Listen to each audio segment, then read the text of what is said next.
A controlled depth shot off a situation which is relatively tough. So if the ball's relatively tight to the wall, you can slide your racket under it. It's really quite tight there. That will go down beautifully, and if the ball's a long way away because you've actually had to cover, and the ball goes all the way over there, that slide is beautiful. So it should be there. It's a little bit better. I closed it off a little bit, so you'll learn pretty quickly just how much you need to open the racket face. So on racket angle for depth there,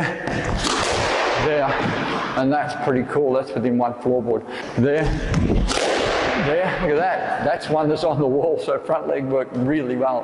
That literally just sucked along the wall, all the way along the wall. And that was pretty cool. That's too easy, because that'll go through easily. So off the front leg, I can just slide it under beautifully. Here, hammer action. That one, there, that one, there, that one, there. Hammer action. Look at that. How cool is that? So from there, I'll slide about, and that's a perfect shot nearly. Gary Peterson here. Today we're going to talk about an intermediate level skill, and that is to be able to slide your racket under the ball to be able to play tight shots. This really works really well, and it also helps you get the ball off the wall when the ball is tight. So you'll slide your racket under this way. The open face racket will allow the ball to go a little bit higher, so it's not going to be a power drive. It will be a controlled depth shot off a situation which is relatively tough. So if the ball's relatively tight to the wall, you can slide your racket under it. So what I'm not doing is I'm not trying to pound the ball to depth. I'm trying to float the ball to depth. I'm using the angled racket to open the racket face to get the ball up. So this becomes phenomenal at the front. Absolutely unbelievable at the front. Because the ball can be right there. Whoops. Sorry, it's out in the middle a bit. I'll make it a bit tighter. The ball can be there, and I can get it down the wall, and if I got slightly closer and the ball was slightly warmer, it would have gone a lot deeper. But you saw the outcome that it was on the wall, so it was pretty neat. So even when it's really quite tight there, that will go down beautifully, and that's a second bounce back wall nick. Okay, so out here, if the ball's a long way away because you've actually had to cover, and the ball goes all the way over there, that slide is beautiful, because that's one floorboard. That is within one floorboard. So this is used very extensively in different ways. So it's our loop swing, but with an open face racket, more so to slide the racket under the ball. So let's do a little experiment. I'm going to make it quite tough for myself. I'm going to try and get the racket on the floor, and I'm going to try and bring that under as far as I can.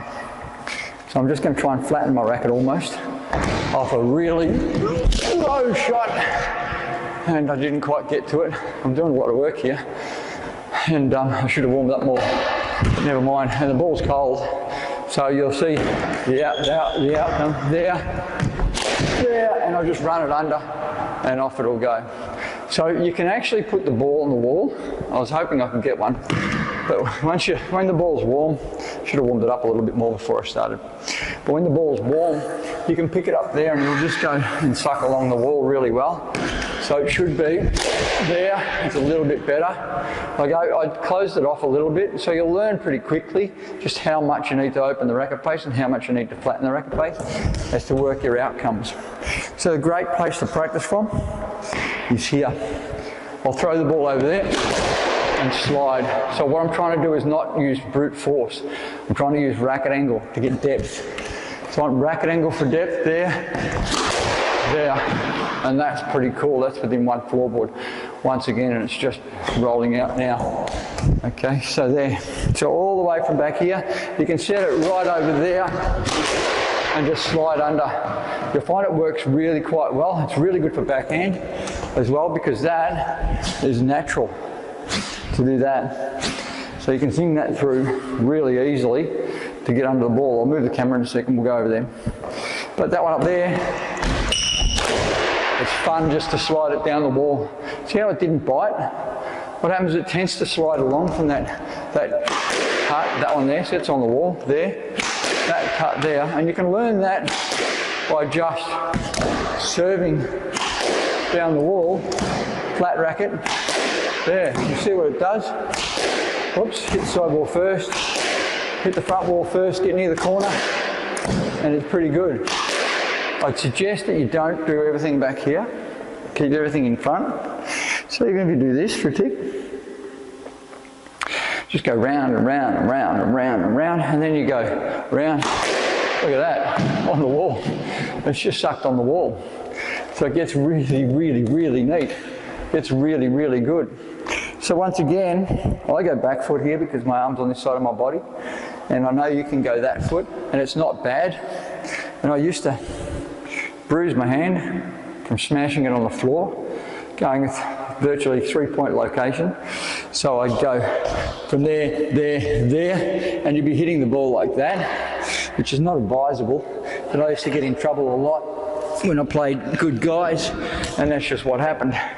So I don't try and do it too much these days. I'm getting a bit older, either a bit smarter or getting nowhere near the ball so I can't even get it back. But yeah, so we're going to try and go flat racket. We're going to try and go under the ball, and you can choose. I'll try front leg. There, look at that. That's one that's on the wall, so front leg worked really well. That literally just sucked along the wall, all the way along the wall. That was pretty cool, so I'm pretty happy with that one. And it happens more often than you think.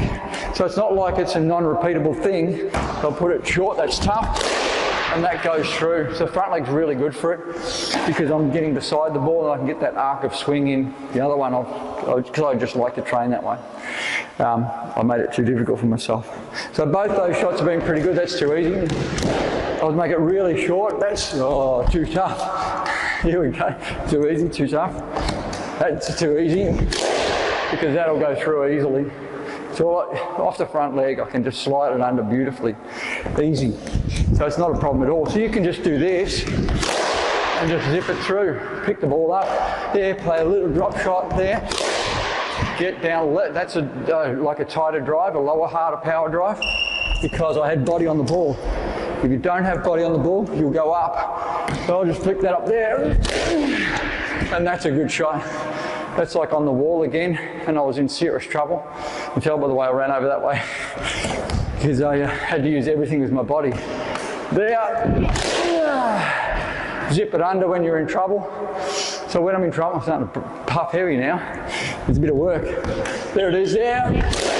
Missed that one. I didn't get my foot to it.